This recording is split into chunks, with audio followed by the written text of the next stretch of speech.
Magpeste ka talaga. Sa susunod, gagawin mo lahat ng sinasabi ko, ha? Bitiwan mo mama ko! Huwag kang makialam dito, ha? At ikaw, tuturuan na kita ng leksyon, ha? Ha?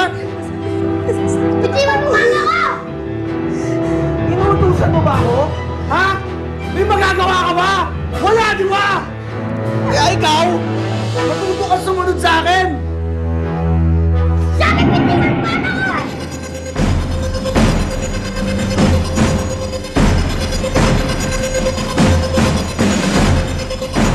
Sino ka? Bakit mo ako kilala? Hindi na importante yun. Sino ka ba?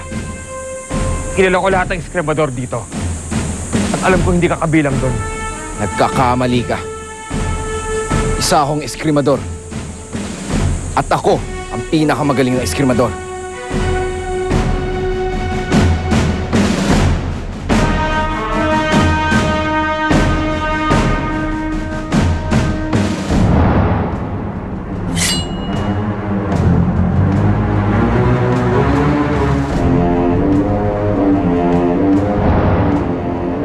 Yung sagisag sa noo mo.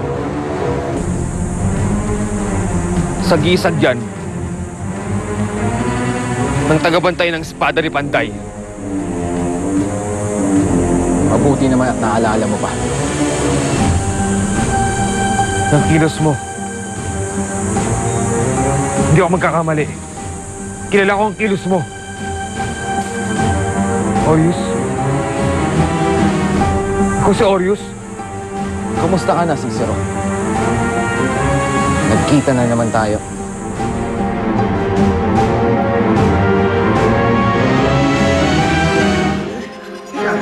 Anong nangyayari sa'yo? Ba't tumilo yung kamay mo?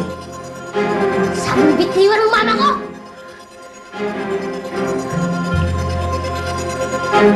Kasi demonyo kang bata ka! Sabi bitiwan mo siya! Kuya! Kuya! Ano lang? Oliver! Ano nangyayari sa'yo? Bakit may kapangyarihan ka? Ma, magpapaliwanag ako. Ma, Nakasama mo. Paano mo kayong demonyo? Demonyo!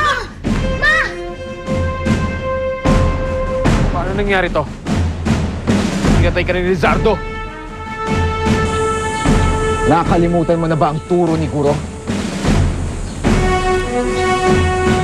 Hindi pwedeng lumisan ng isang eskrimador na tagapagpantay ng espada ni Panday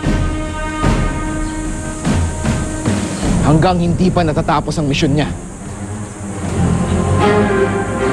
Maaaring mamatay ang kanyang katawan. Pero hanap siya ng paraan para mabuhay muli. Naalala ko sinabi ng guro.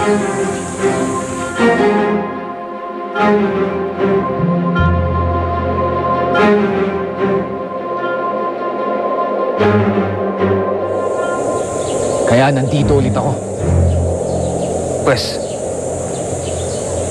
papatayin kita muli.